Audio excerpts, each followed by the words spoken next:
Okay. The official load then. I've done 2 more reasons still going. Anyway. Oh look, it's him up. Still going.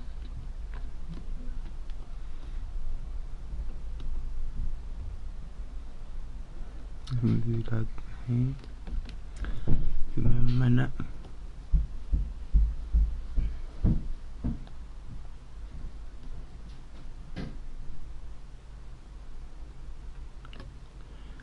The thumbnail out on top one, select and save that.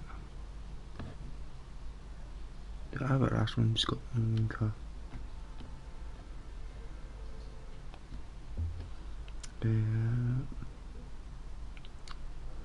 Again, how to play this. Don't save. Okay. Let's do this.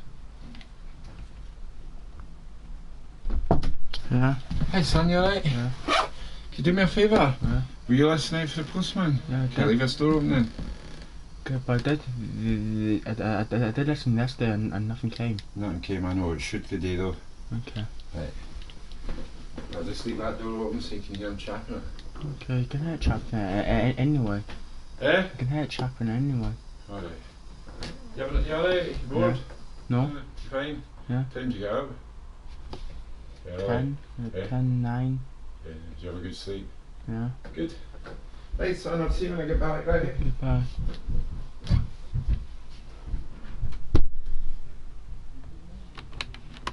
Unauthorized copying or distribution is a crime punishable by up to 5 years in prison and a fine of $250,000.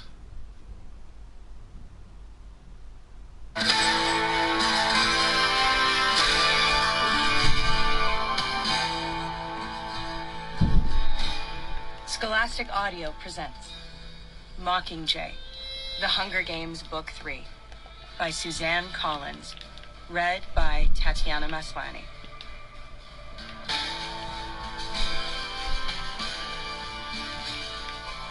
It's available. Because I was reading that before a couple of days ago.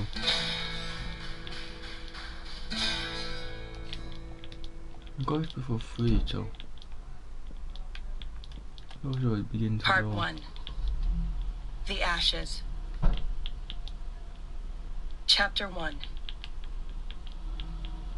I stare down at my shoes, watching as a fine layer of ash settles on the worn leather. This is where the bed I shared with my sister Prim stood. Over there was the kitchen table. The bricks of the chimney, which collapsed in a charred heap, provide a point of reference for the rest of the house. How else could I orient myself in this sea of gray? Almost nothing remains of District 12. A month ago, the capital's firebombs obliterated the poor coal miners' houses in the seam, the shops in the town, even the Justice Building. The only area that escaped incineration.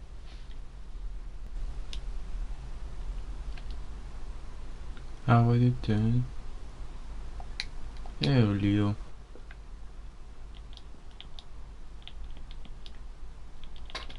I'm doing okay. Why?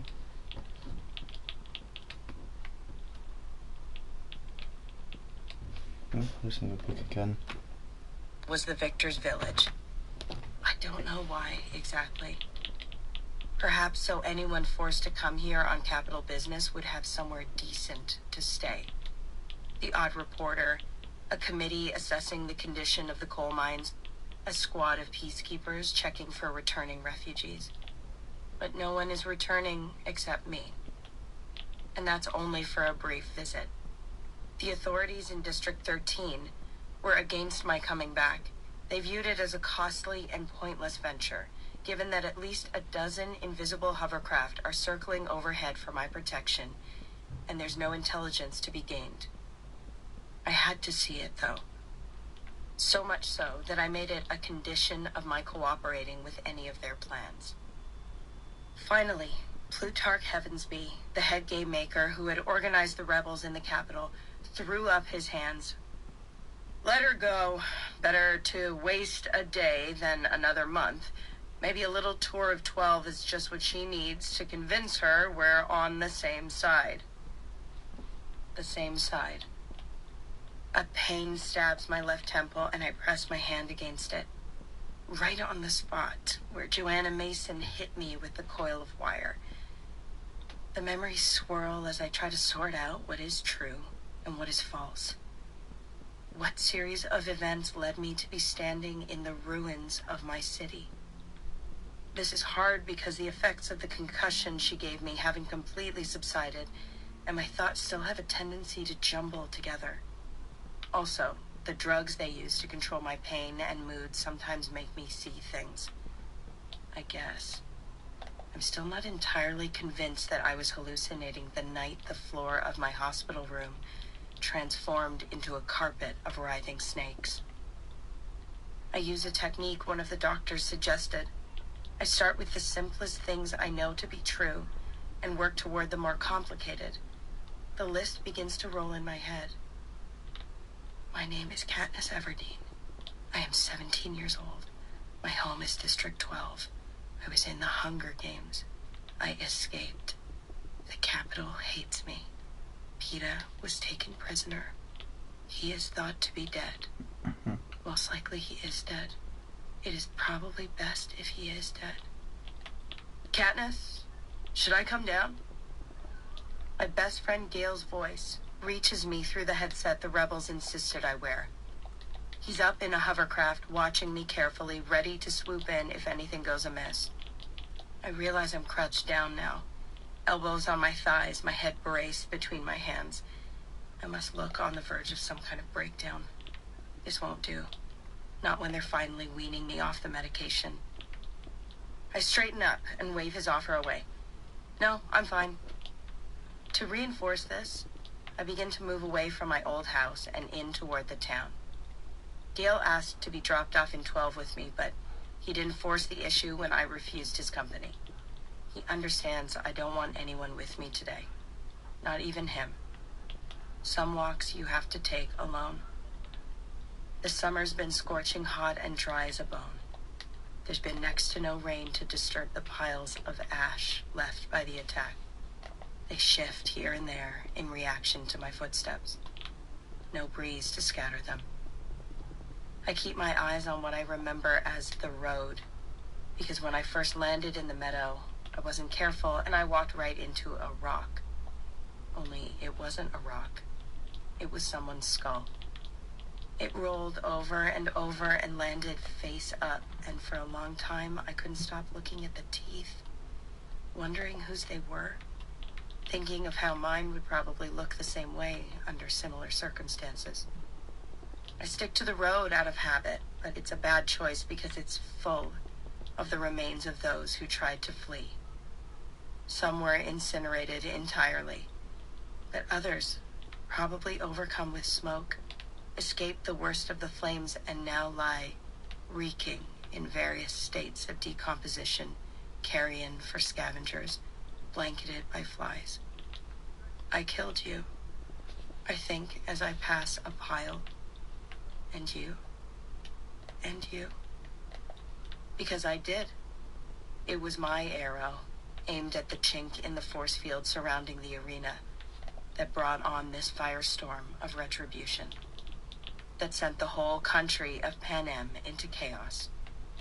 In my head, I hear President Snow's words, spoken the morning I was to begin the victory tour. Katniss Everdeen, the girl who was on fire, you have provided a spark that, left unattended, may grow to an inferno that destroys Panem. It turns out he wasn't exaggerating or simply trying to scare me. He was perhaps genuinely attempting to enlist my help, but I had already set something in motion that I had no ability to control. Burning. Still burning. I think numbly.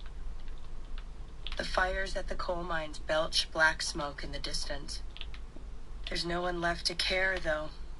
More than 90% of the district's population is dead. The remaining 800 or so are refugees in District 13, which, as far as I'm concerned, is the same thing as being homeless forever. I know I shouldn't think that.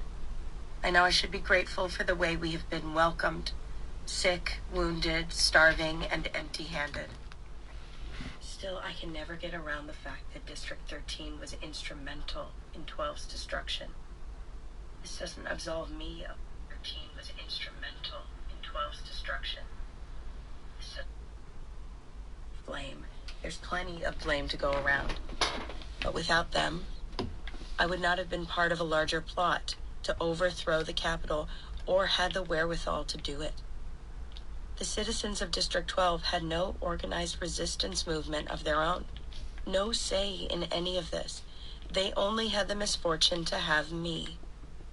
Some survivors think it's good luck, though, to be free of District 12 at last, to have escaped the endless hunger and oppression, the perilous mines, the lash of our final head peacekeeper, Romulus Thread. To have a new home at all is seen as a wonder since, up until a short time ago, we hadn't even known that District 13 still existed.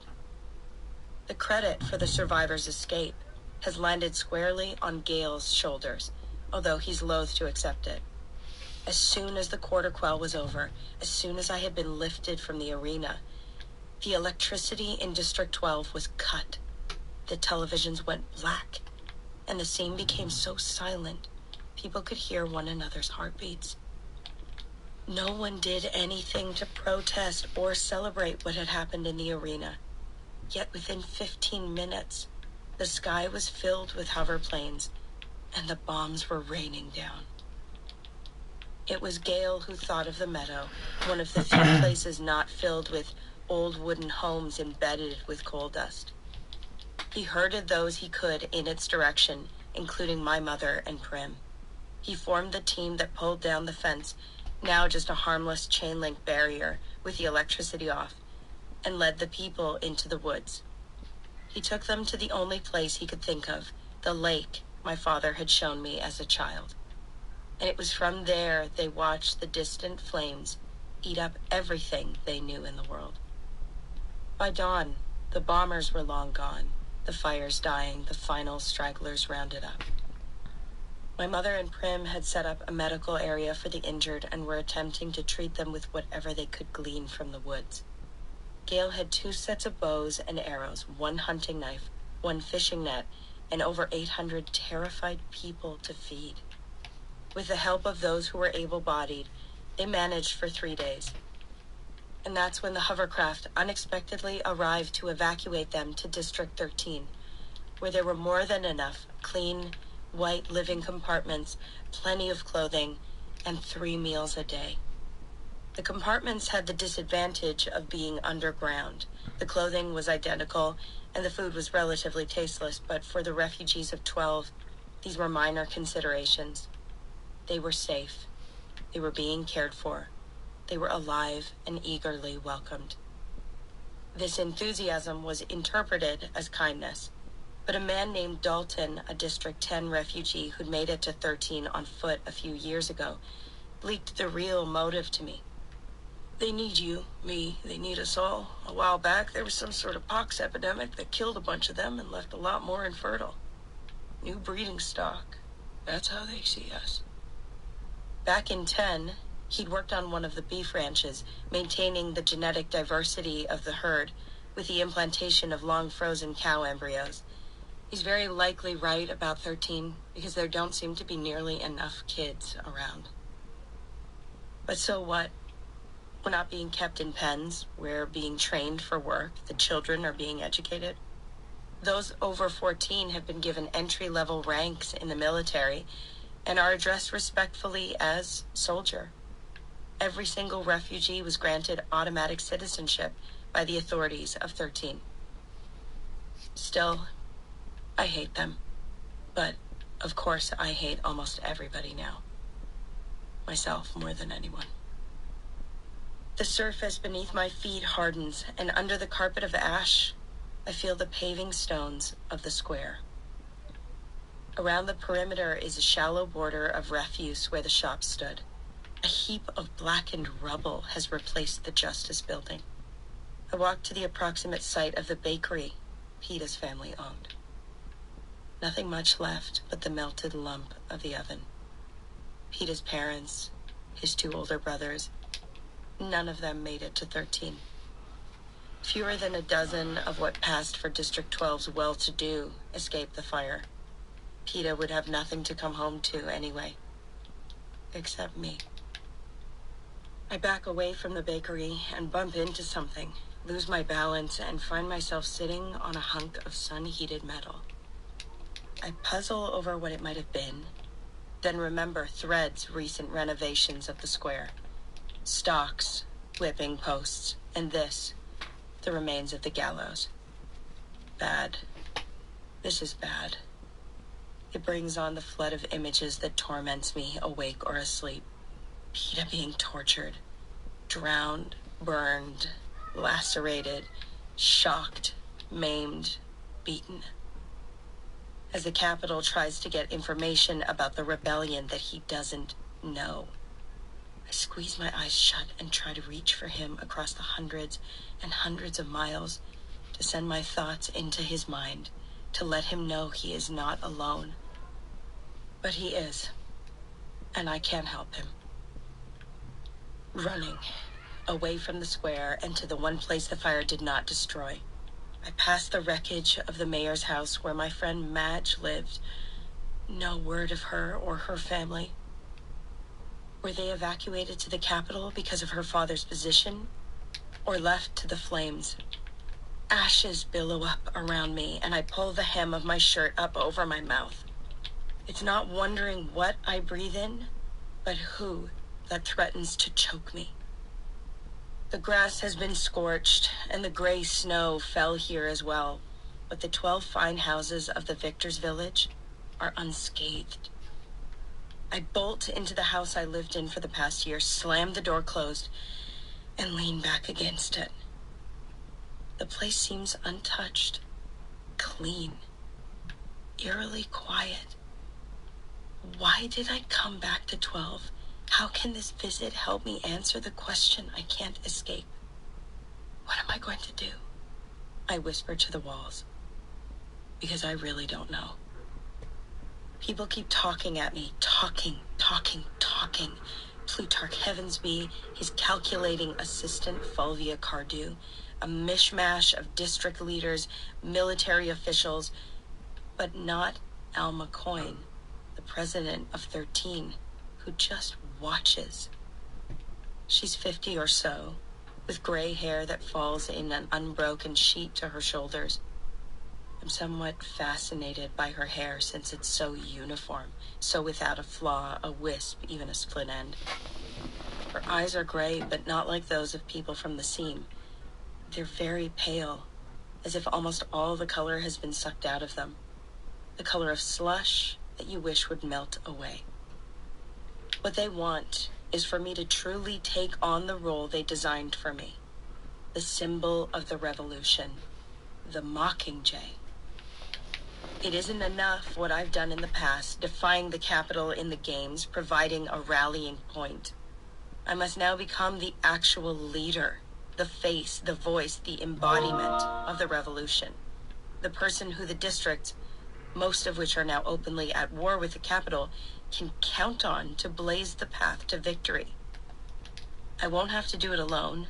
They have a whole team of people to make me over, dress me, write my speeches, orchestrate my appearances, as if that doesn't sound horribly familiar. And all I have to do is play my part. Sometimes I listen to them, and sometimes I just watch the perfect line of Coyne's hair and try to decide if it's a wig. Eventually, I leave the room because my head starts to ache, or it's time to eat, or if I don't get above ground, I might start screaming. I don't bother to say anything. I simply get up and walk out. Yesterday afternoon, as the door was closing behind me, I heard Coyne say, "I told you we should have rescued the boy first." Meaning Peeta. I couldn't agree more. He would have been an excellent mouthpiece. And who did they fish out of the arena instead? Me, who won't cooperate. Beatty, an older inventor from 3, who I rarely see because he was pulled into weapons development the minute he could sit upright. Literally, they wheeled his hospital bed into some top-secret area, and now he only occasionally shows up for meals. He's very smart and very willing to help the cause, but not really firebrand material. Then there's Finnick O'Dare, the sex symbol from the fishing district, who kept PETA alive in the arena when I couldn't. They want to transform Finnick into a rebel leader as well, but first they'll have to get him to stay awake for more than 5 minutes. Even when he is conscious, you have to say everything to him 3 times to get through to his brain. The doctors say it's from the electrical shock he received in the arena, but I know it's a lot more complicated than that. I know that Finnick can't focus on anything in 13 because he's trying so hard to see what's happening in the capital to Annie, the mad girl from his district, who's the only person on Earth he loves. Despite serious reservations, I had to forgive Finnick for his role in the conspiracy that landed me here. He at least has some idea of what I'm going through, and it takes too much energy to stay angry with someone who cries so much. I move through the downstairs on Hunter's feet, reluctant to make any sound. I pick up a few remembrances, a photo of my parents on their wedding day, a blue hair ribbon for Prim, the family book of medicinal and edible plants. The book falls open to a page with yellow flowers, and I shut it quickly because it was PETA's brush that painted them. What am I going to do? Is there any point in doing anything at all? My mother, my sister, and Gail's family are finally safe. As for the rest of 12, people are either dead, which is irreversible, or protected in 13. That leaves the rebels in the districts.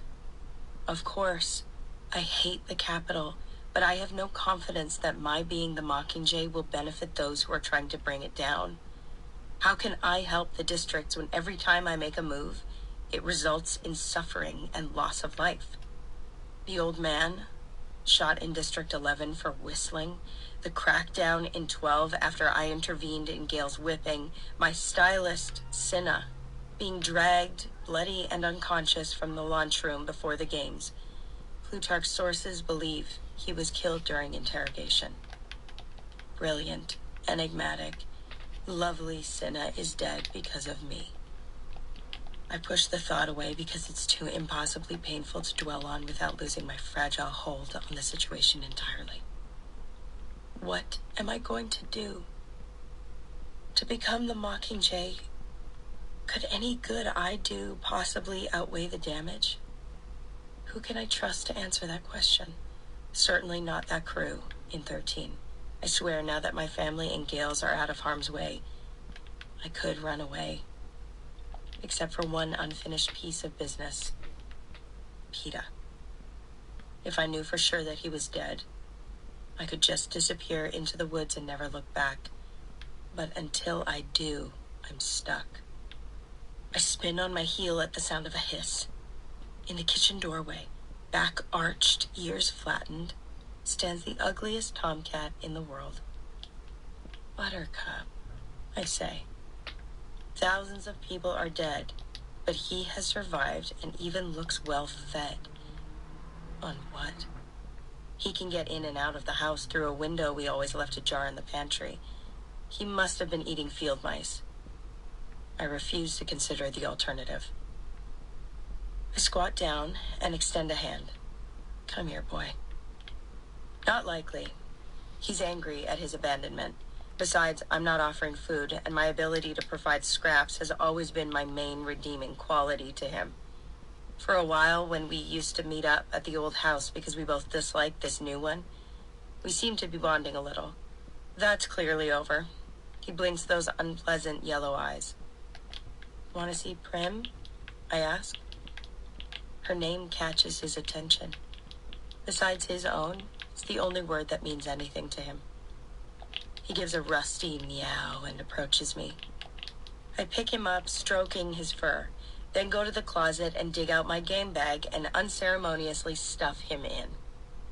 There's no other way I'll be able to carry him on the hovercraft, and he means the world to my sister. Her goat, Lady, an animal of actual value, has unfortunately not made an appearance. In my headset, I hear Gail's voice telling me we must go back. But the game bag has reminded me of one more thing that I want. I sling the strap of the bag over the back of a chair and dash up the steps to my bedroom. Inside the closet hangs my father's hunting jacket. Before the quell, I brought it here from the old house, thinking its presence might be of comfort to my mother and sister when I was dead. Thank goodness, or it'd be ash now.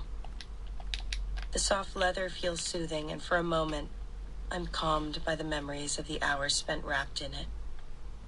Then, inexplicably, my palms begin to sweat. A strange sensation creeps up the back of my neck. I whip around to face the room and find it empty. Tidy, everything in its place. There was no sound to alarm me. What then?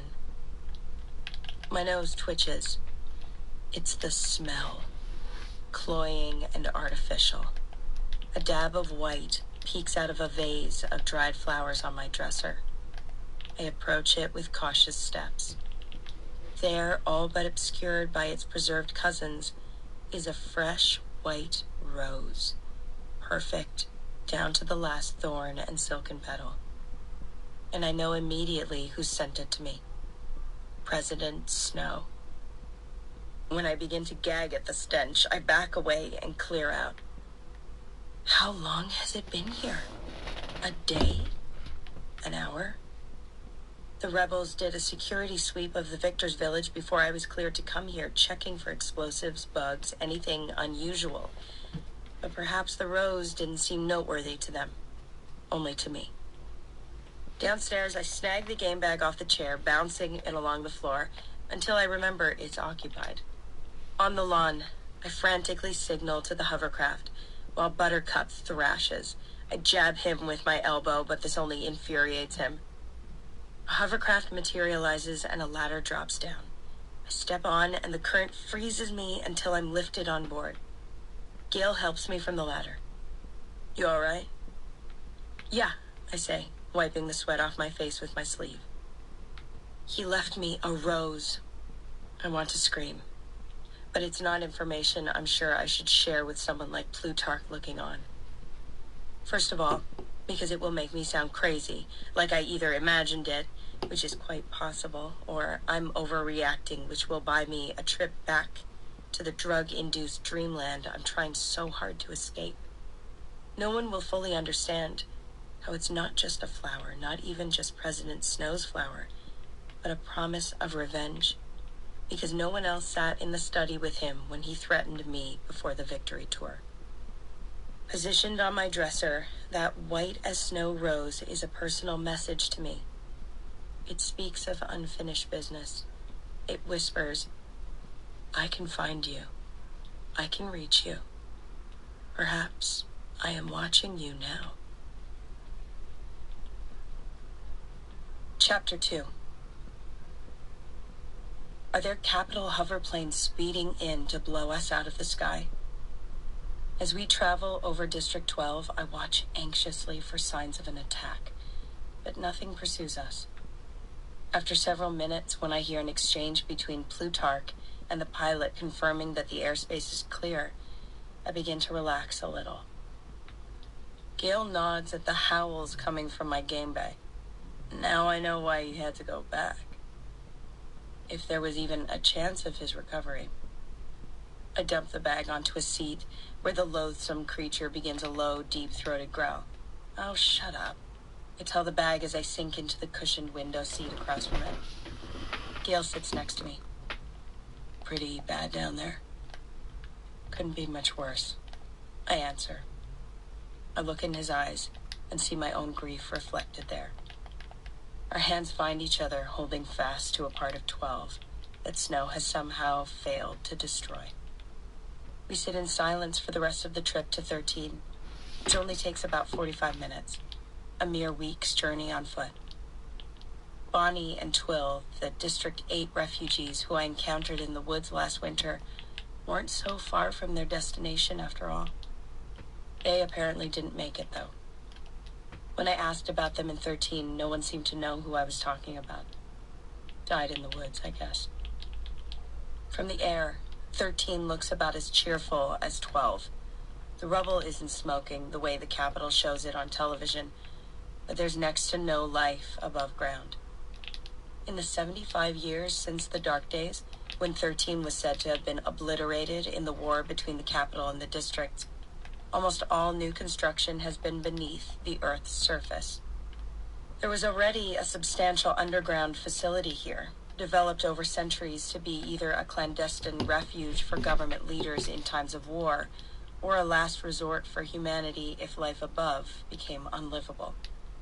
Most important for the people of 13, it was the center of the Capitol's nuclear weapons development program. During the dark days, the rebels in 13 wrested control from the government forces, trained their nuclear missiles on the Capitol, and then struck a bargain. They would play dead in exchange for being left alone. The Capitol had another nuclear arsenal out west, but it couldn't attack 13 without certain retaliation. It was forced to accept 13's deal. The Capitol demolished the visible remains of the district and cut off all access from the outside. Perhaps the Capitol's leaders thought that, without help, 13 would die off on its own. It almost did a few times, but it always managed to pull through due to strict sharing of resources, strenuous discipline, and constant vigilance against any further attacks from the Capitol. Now, the citizens live almost exclusively underground. You can go outside for exercise and sunlight, but only at very specific times in your schedule. You can't miss your schedule. Every morning, you're supposed to stick your right arm in this contraption in the wall. It tattoos the smooth inside of your forearm with your schedule for the day in a sickly purple ink. 7 o'clock, breakfast. 7:30, kitchen duties. 8:30, education center, room 17, and so on. The ink is indelible until 2200, bathing. That's when whatever keeps it water resistant breaks down and the whole schedule rinses away. The lights out at 22:30 signals that everyone not on the night shift should be in bed. At first, when I was so ill in the hospital, I could forego being imprinted. But once I moved into compartment 307 with my mother and sister, I was expected to get with the program. Except for showing up for meals, though, I pretty much ignore the words on my arm. I just go back to our compartment or wander around 13 or fall asleep somewhere hidden, an abandoned air duct behind the water pipes in the laundry. There's a closet in the education center that's great because no one ever seems to need school supplies. They're so frugal with things here, waste is practically a criminal activity. Fortunately, the people of 12 have never been wasteful. But once I saw Fulvia Cardew crumple up a sheet of paper with just a couple of words written on it, and you would have thought she'd murdered someone from the look she got. Her face turned tomato red, making the silver flowers inlaid in her plump cheeks even more noticeable. The very portrait of excess. One of my few pleasures in 13 is watching the handful of pampered Capitol rebels squirming as they try to fit in. I don't know how long I'll be able to get away with my complete disregard for the clockwork precision of attendance required by my hosts. Right now, they leave me alone because I'm classified as mentally disoriented. It says so right on my plastic medical bracelet, and everyone has to tolerate my ramblings. But that can't last forever. Neither can their patience with the Mockingjay issue. From the landing pad, Gail and I walked down a series of stairways to compartment 307. We could take the elevator, only it reminds me too much of the one that lifted me into the arena. I'm having a hard time adjusting to being underground so much. But after the surreal encounter with the Rose, for the first time, the descent makes me feel safer. I hesitate at the door marked 307, anticipating the questions from my family. What am I going to tell them about 12? I ask Gail. I doubt they'll ask for details. They saw it burn. They'll mostly be worried about how you're handling it. Gail touches my cheek, like I am. I press my face against his hand for a moment. I'll survive. Then I take a deep breath and open the door. My mother and sister are home for 1800 reflection, a half hour of downtime before dinner. I see the concern on their faces as they try to gauge my emotional state. Before anyone can ask anything, I empty my game bag and it becomes 1800 cat adoration. Prim just sits on the floor, weeping and rocking that awful Buttercup, who interrupts his purring only for an occasional hiss at me. He gives me a particularly smug look when she ties the blue ribbon around his neck. My mother hugs the wedding photo tightly against her chest and then places it, along with the book of plants, on our government-issued chest of drawers. I hang my father's jacket on the back of a chair. For a moment, the place almost seems like home. So I guess the trip to 12 wasn't a complete waste. We're heading down to the dining hall for 1830 dinner when Gail's communicuff begins to beep. It looks like an oversized watch, but it receives print messages. Being granted a communicuff is a special privilege that's reserved for those important to the cause, a status Gale achieved by his rescue of the citizens of 12. They need the two of us in command, he says. Trailing a few steps behind Gale, I try to collect myself before I'm thrown into what's sure to be another relentless Mockingjay session.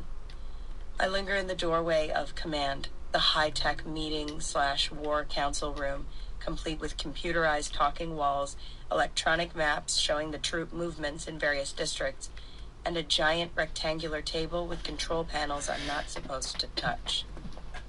No one notices me, though, because they're all gathered at a television screen at the far end of the room that airs the Capitol broadcast around the clock. I'm thinking I might be able to slip away when Plutarch, whose ample frame has been blocking the television, catches sight of me and waves urgently for me to join them. I reluctantly move forward, trying to imagine how it could be of interest to me. It's always the same. War footage, propaganda, replaying the bombings of District 12. An ominous message from President Snow. So it's almost entertaining to see Caesar Flickerman, the eternal host of the Hunger Games, with his painted face and sparkly suit, preparing to give an interview. Until the camera pulls back and I see that his guest is PETA. A sound escapes me, the same combination of gasp and groan that comes from being submerged in water, deprived of oxygen to the point of pain. I push people aside until I am right in front of him, my hand resting on the screen. I search his eyes for any sign of hurt, any reflection of the agony of torture. There is nothing.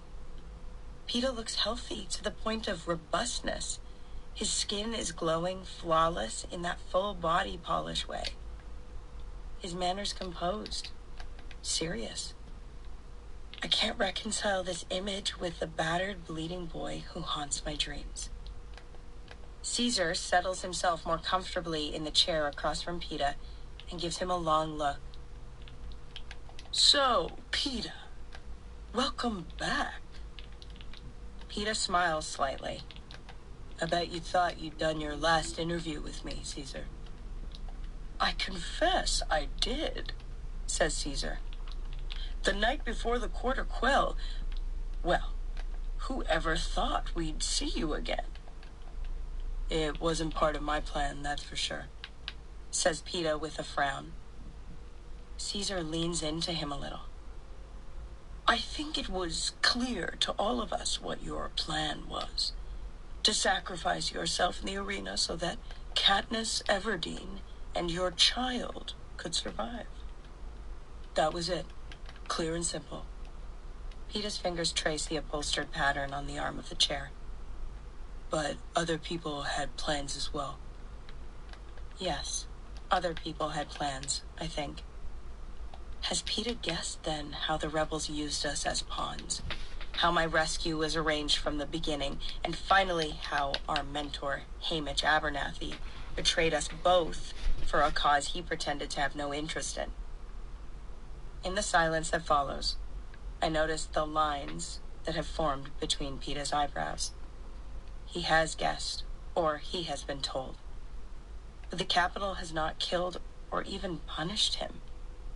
For right now, that exceeds my wildest hopes. I drink in his wholeness, the soundness of his body and mind. It runs through me like the morphling they give me in the hospital, dulling the pain of the last weeks.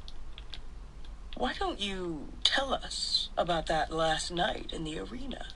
Suggests Caesar. Help us sort a few things out. Peter nods, but takes his time speaking. That last night? To tell you about that last night? Well, first of all, you have to imagine how it felt in the arena. It was like being an insect trapped under a bowl filled with steaming air, and all around you, jungle, green and alive and ticking. A giant clock ticking away your life, every hour promising some new horror. You have to imagine that in the past 2 days, 16 people have died, some of them defending you. At the rate things are going, the last 8 will be dead by morning, save one, the victor.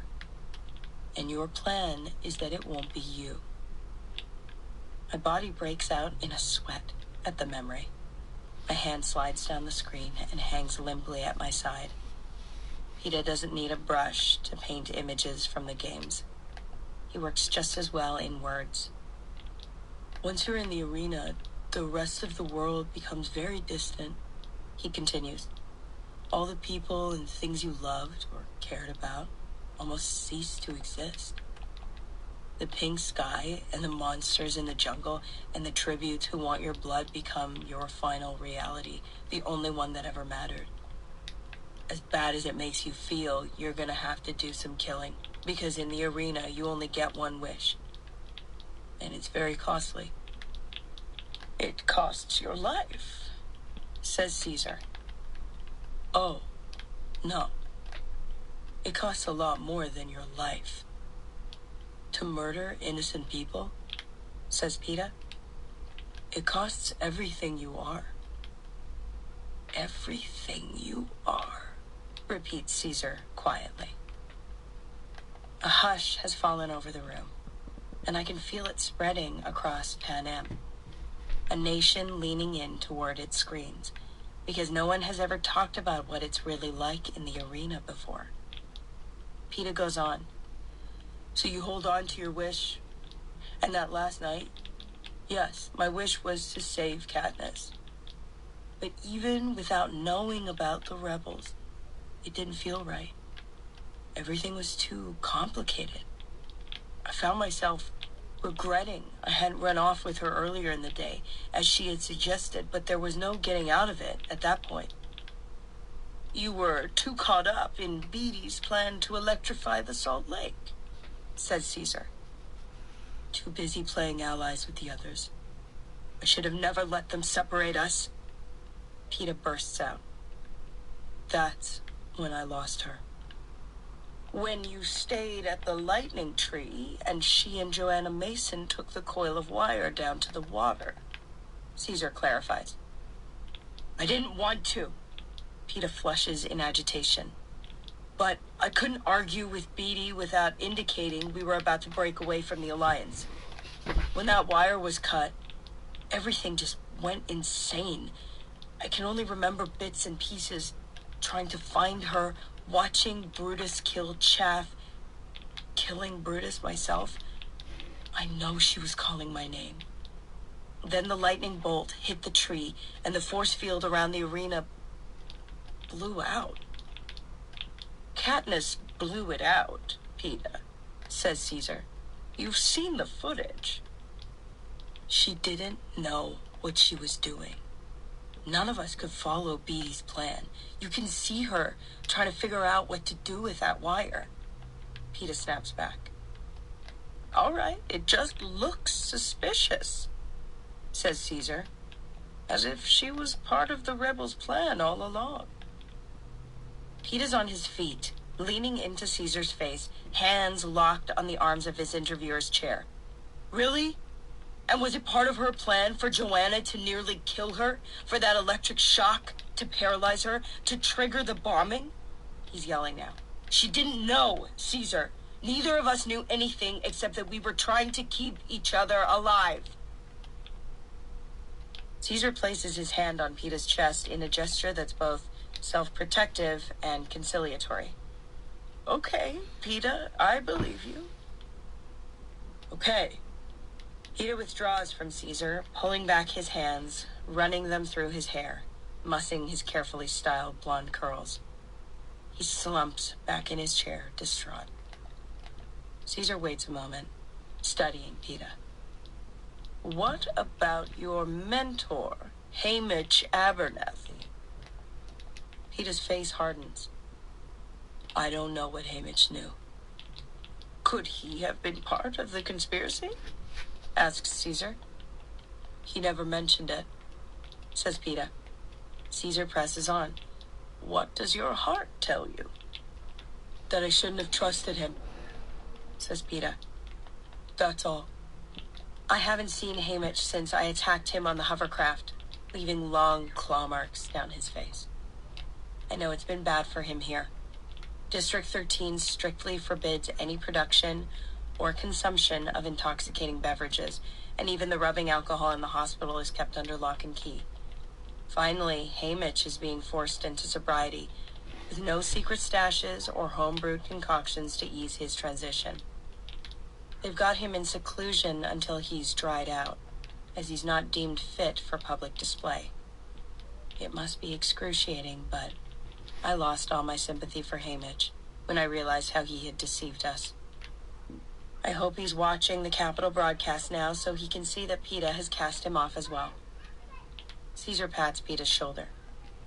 We can stop now if you want. Was there more to discuss? Says Peeta wryly.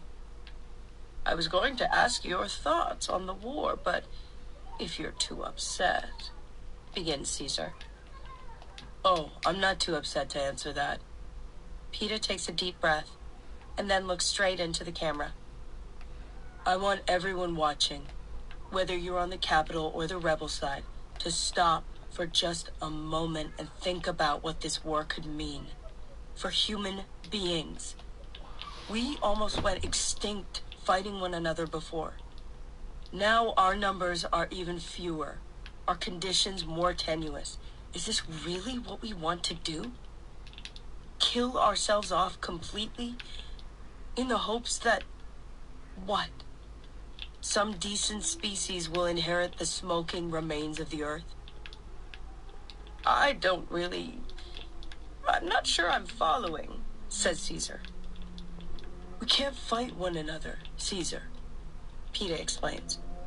There won't be enough of us left to keep going. If everybody doesn't lay down their weapons, and I mean as in very soon, it's all over anyway. So, you're calling for a ceasefire? Caesar asks. Yes, I'm calling for a ceasefire, says Peeta tiredly. Now, why don't we ask the guards to take me back to my quarters so I can build another 100 card houses? Caesar turns to the camera. All right, I think that wraps it up. So, back to our regularly scheduled programming.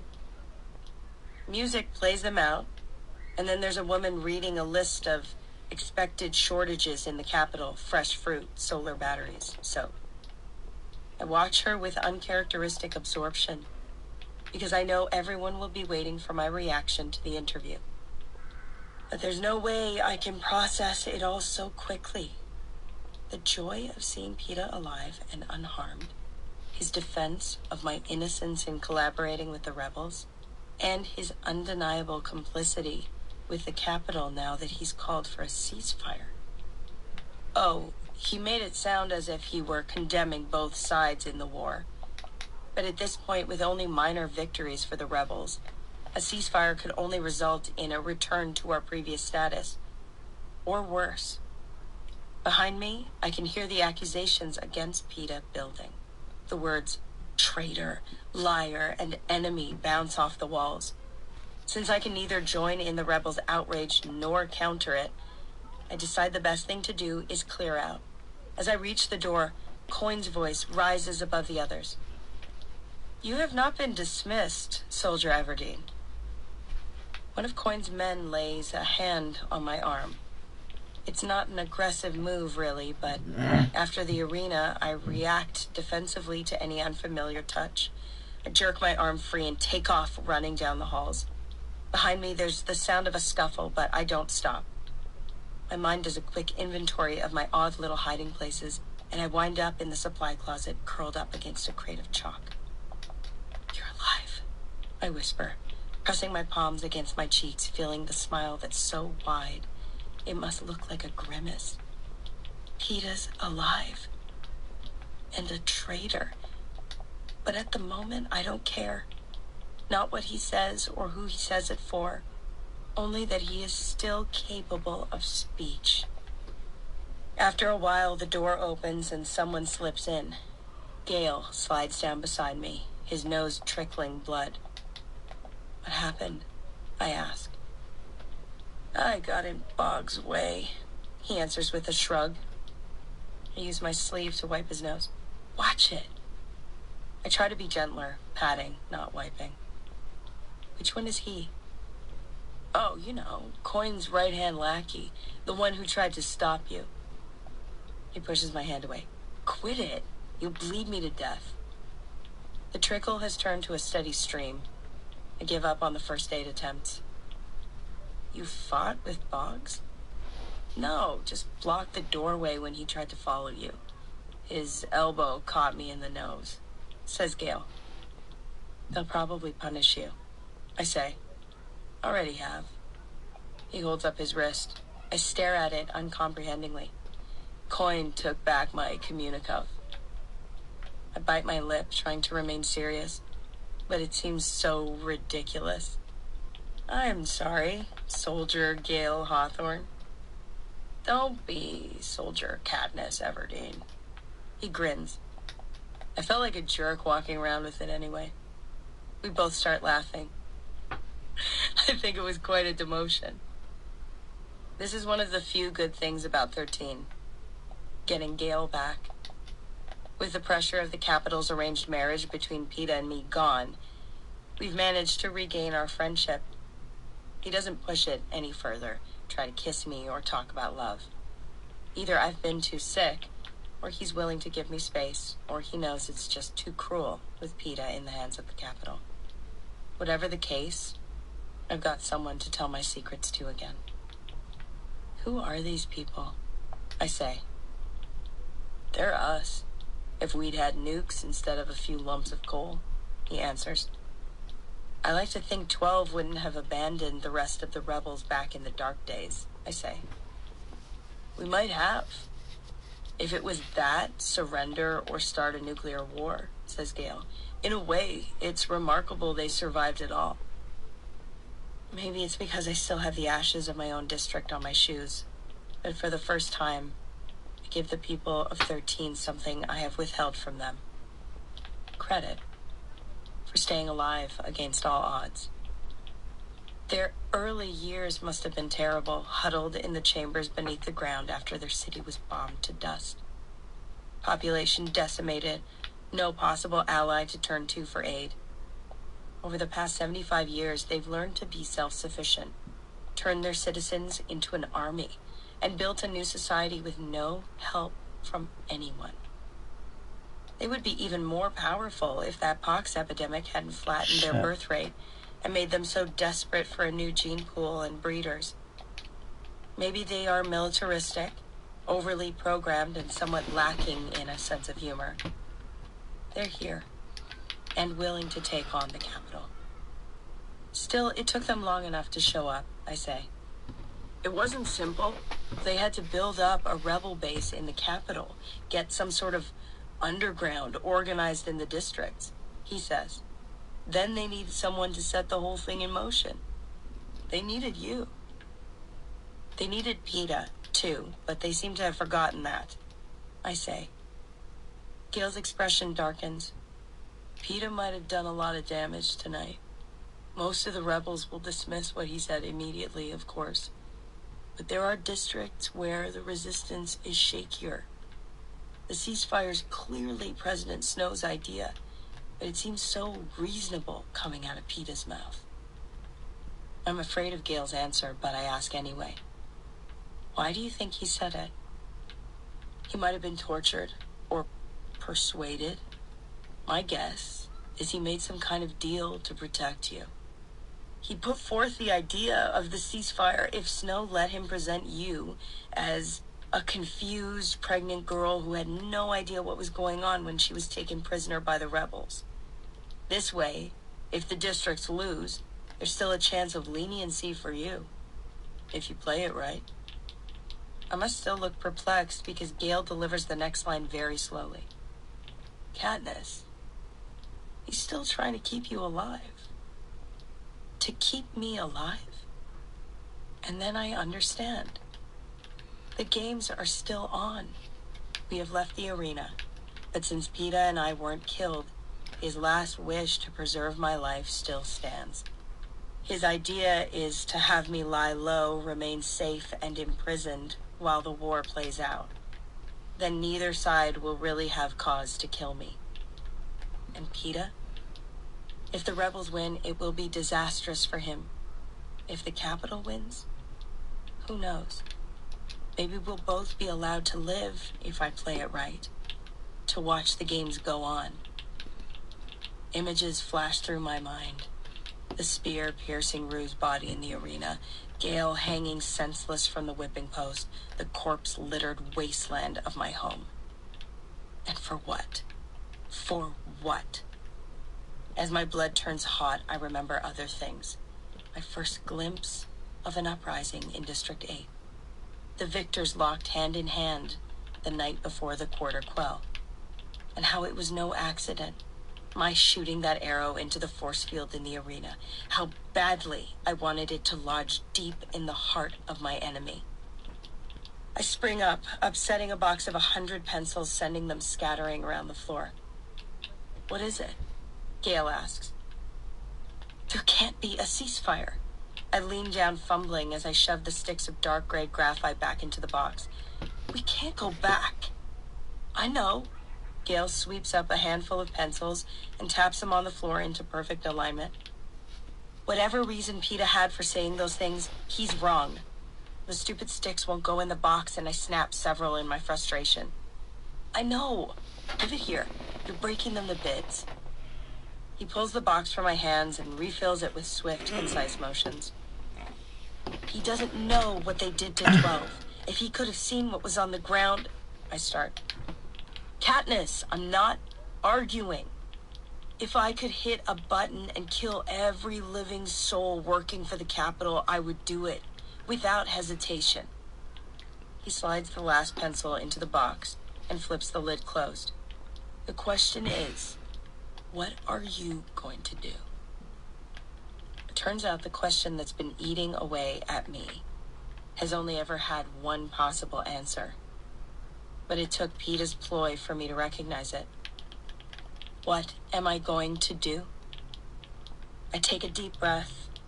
My arms rise slightly, as if recalling the black and white wings Cinna gave me, then come to rest at my sides. I'm going to be the Mockingjay. Chapter 3. Buttercup's eyes reflect the faint glow of the safety light over the door as he lies in the crook of Prim's arm, back on the job, protecting her from the night. She's snuggled close to my mother. Asleep, they look just as they did the morning of the reaping that landed me in my first games. I have a bed to myself because I'm recuperating, and because no one can sleep with me anyway, what with the nightmares and the thrashing around.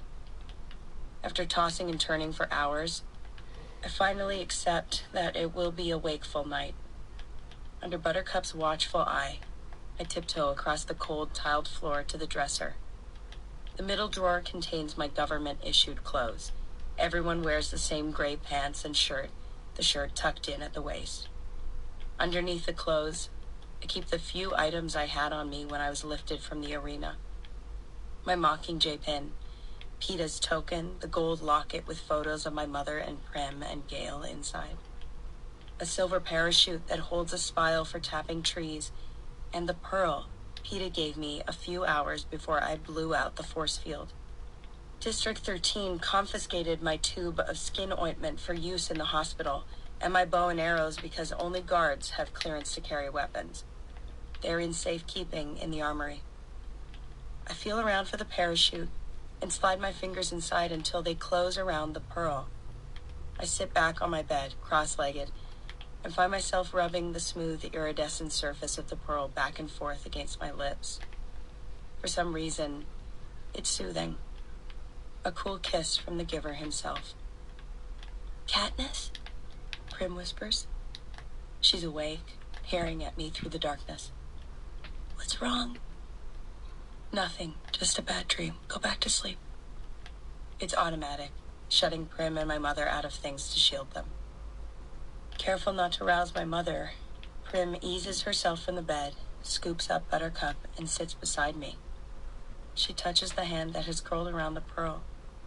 "You're cold." Taking a spare blanket from the foot of the bed, she wraps it around all three of us, enveloping me in her warmth and Buttercup's furry heat as well. "You could tell me, you know. I'm good at keeping secrets, even from Mother." She's really gone then. The little girl with the back of her shirt sticking out like a ducktail. The one who needed help reaching the dishes and who begged to see the frosted cakes in the bakery window. Time and tragedy have forced her to grow too quickly, at least for my taste, into a young woman who stitches bleeding wounds and knows our mother can hear only so much. Tomorrow morning, I'm going to agree to be the Mockingjay, I tell her. "Because you want to, or because you feel forced into it?" she asks. I laugh a little. Both, I guess. No, I want to. I have to, if it will help the rebels defeat Snow. I squeeze the pearl more tightly in my fist. It's just, PETA, I'm afraid if we do win, the rebels will execute him as a traitor. Prim thinks this over. "Katniss, I don't think you understand how important you are to the cause. Important people usually get what they want. If you want to keep PETA safe from the rebels, you can." "I guess I'm important. They went to a lot of trouble to rescue me. They took me to 12. You mean I could demand that they give PETA immunity? And they'd have to agree to it?" "I think you could demand almost anything and they'd have to agree to it." Prim wrinkles her brow.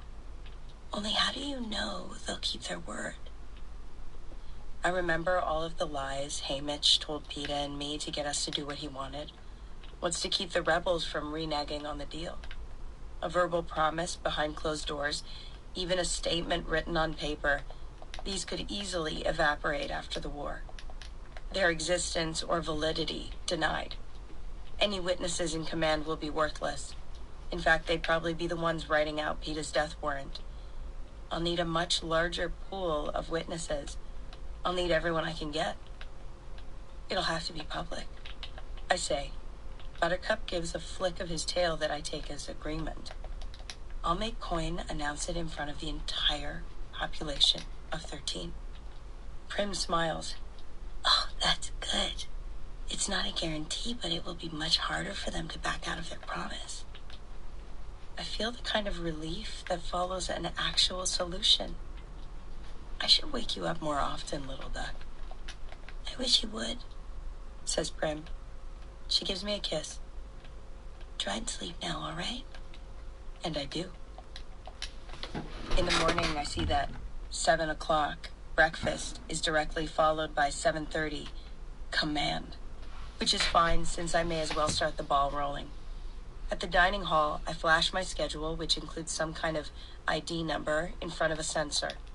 As I slide my tray along the metal shelf before the vats of food, I see breakfast is its usual dependable self, a bowl of hot grain, a cup of milk, and a small scoop of fruit or vegetables. Today, mashed turnips. All of it comes from 13's underground farms. I sit at the table assigned to the Everdeens and the Hawthorns and some other refugees, and shovel my food down, wishing for seconds, but there are never seconds here. They have nutrition down to a science. You leave with enough calories to take you to the next meal, no more, no less. Serving size is based on your age, height, body type, health, and amount of physical labor required by your schedule. The people from 12 are already getting slightly larger portions than the natives of 13 in an effort to bring us up to weight.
Doppio verso in doppio, no, come se lo so. Ja.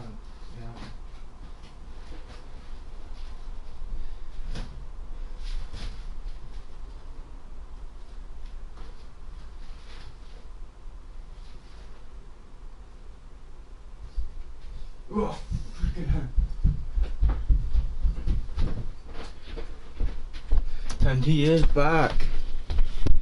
In black. Attack! Did you see anyone know it? I Man. guess bony soldiers tire too quickly. It's working, though. In just a month, we're starting to look healthier, particularly the kids. Gale sets his tray beside mine, and I try not to stare at his turnips too pathetically because I really want more, and he's already too quick to slip me his food. Even though I turn my attention to neatly folding my napkin, a spoonful of turnips slops into my bowl. You've got to stop that, I say, but since I'm already scooping up the stuff, it's not too convincing. Really, it's probably illegal or something. They have very strict rules about food. For instance, if you don't finish something and want to save it for later, you can't take it from the dining hall. Apparently, in the early days, there was some incident of food hoarding. For a couple of people like Gail and me, who've been in charge of our family's food supply for years, it doesn't sit well. We know how to be hungry, but not how to be told how to handle what provisions we have. In some ways, District 13 is even more controlling than the capital. What can they do? They've already got my communicov, says Gail. As I scrape my bowl clean, I have an inspiration. Hey, maybe I should make that a condition of being the Mockingjay. That I can feed you turnips, he says. No, that we can hunt. That gets his attention. We'd have to give everything to the kitchen, but still we could... I don't have to finish because he knows. We could be above ground, out in the woods. We could be ourselves again.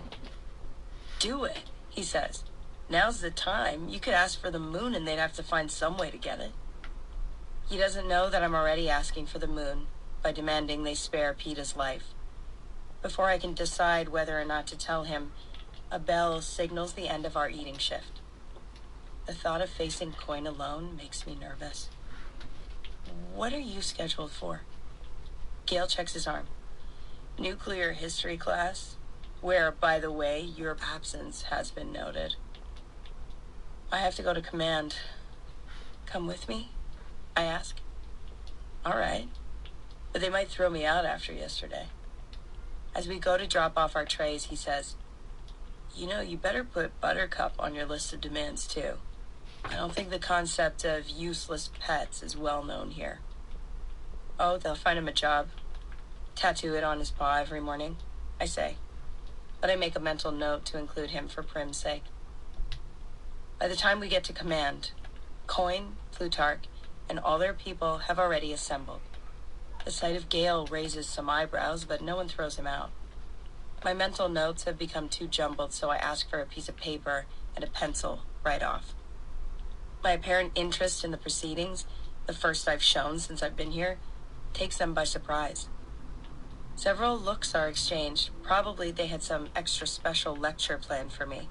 But instead, Coin personally hands me the supplies, and everyone waits in silence while I sit at the table and scrawl out my list. Buttercup, hunting, PETA's immunity, announced in public. This is it. Probably my only chance to bargain. Think. What else do you want? I feel him standing at my shoulder.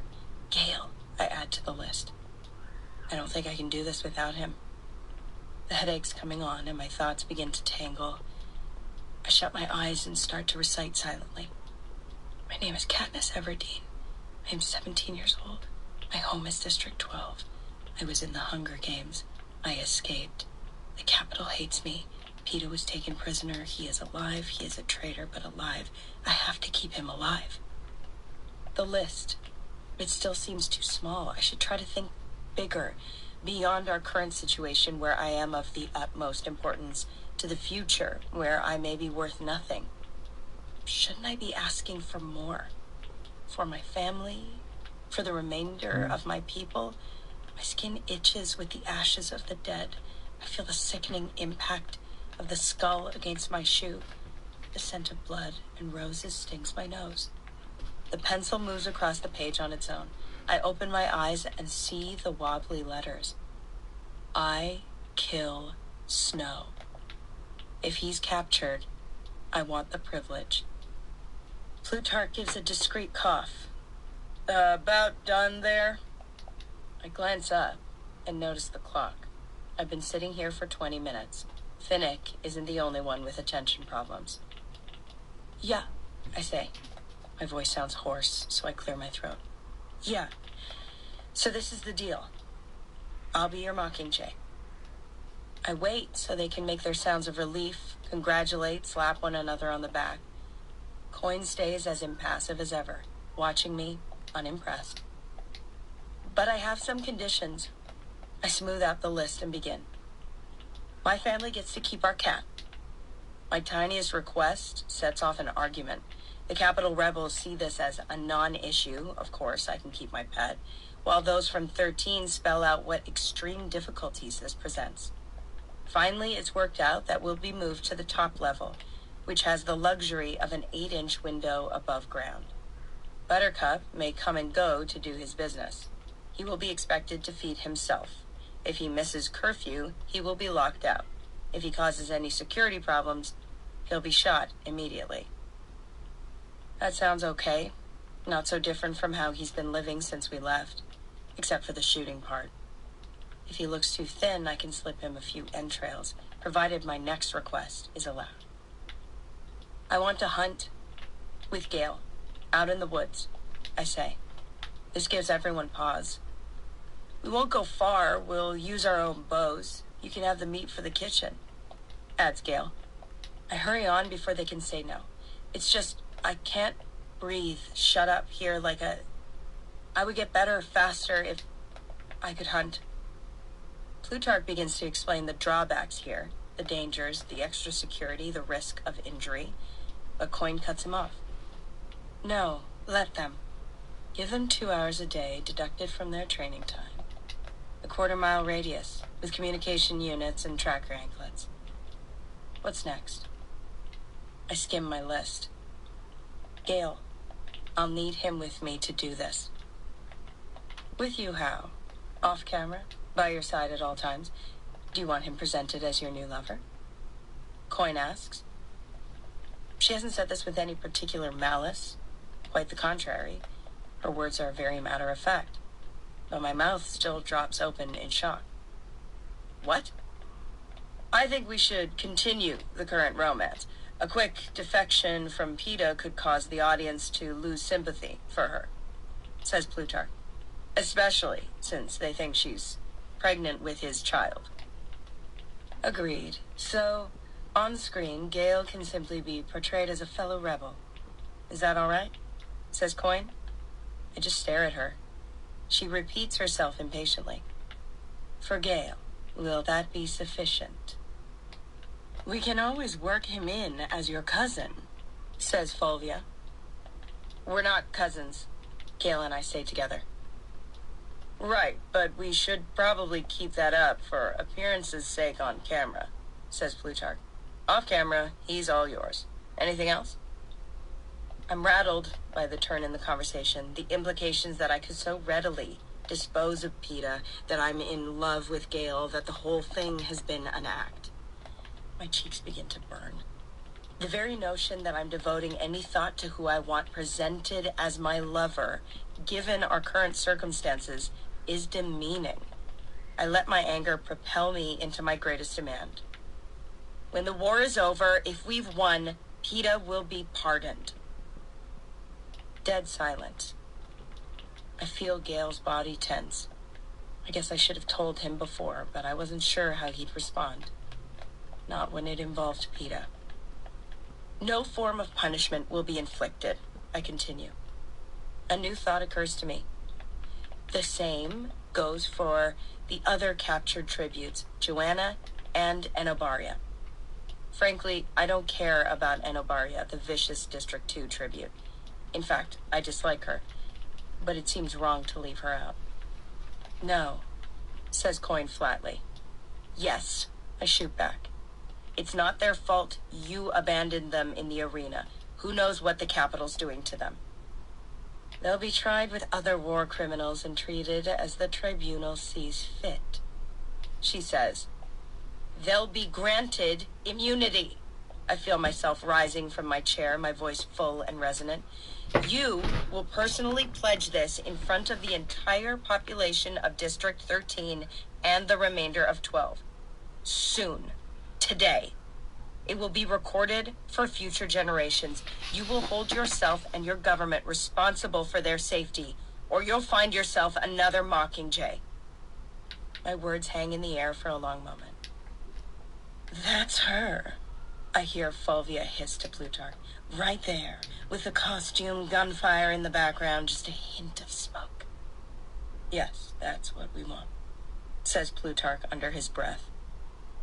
I want to glare at them, but I feel it would be a mistake to turn my attention from Coin. I can see her tallying the cost of my ultimatum, weighing it against my possible worth. What do you say, President? Asks Plutarch. You could issue an official pardon, given the circumstances. I'm just The tired. boy, he's not even of age. All right, Coin says finally, but you'd better perform. I'll perform when you've made the announcement, I say.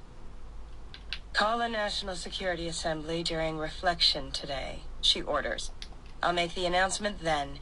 Is there anything left on your list, Katniss? My paper's crumpled into a ball in my right fist. I flatten the sheet against the table and read the rickety letters. Just one more thing. I kill Snow. For the first time ever, I see the hint of a smile on the president's lips. When the time comes, I'll flip you for it. Maybe she's right. I certainly don't have the sole claim against Snow's life, and I think I can count on her getting the job done. Fair enough. Coin's eyes have flickered to her arm, the clock. She, too, has a schedule to adhere to. I'll leave her in your hands then, Plutarch. She exits the room, followed by her team, leaving only Plutarch, Fulvia, Gale, and myself. Excellent, excellent. Plutarch sinks down, elbows on the table, rubbing his eyes. You know what I miss? More than anything? Coffee. I ask you, would it be so unthinkable to have something to... Oh god, it's going to forever, isn't it? Alright, goodbye, bye, thanks for watching and all that. Goodbye.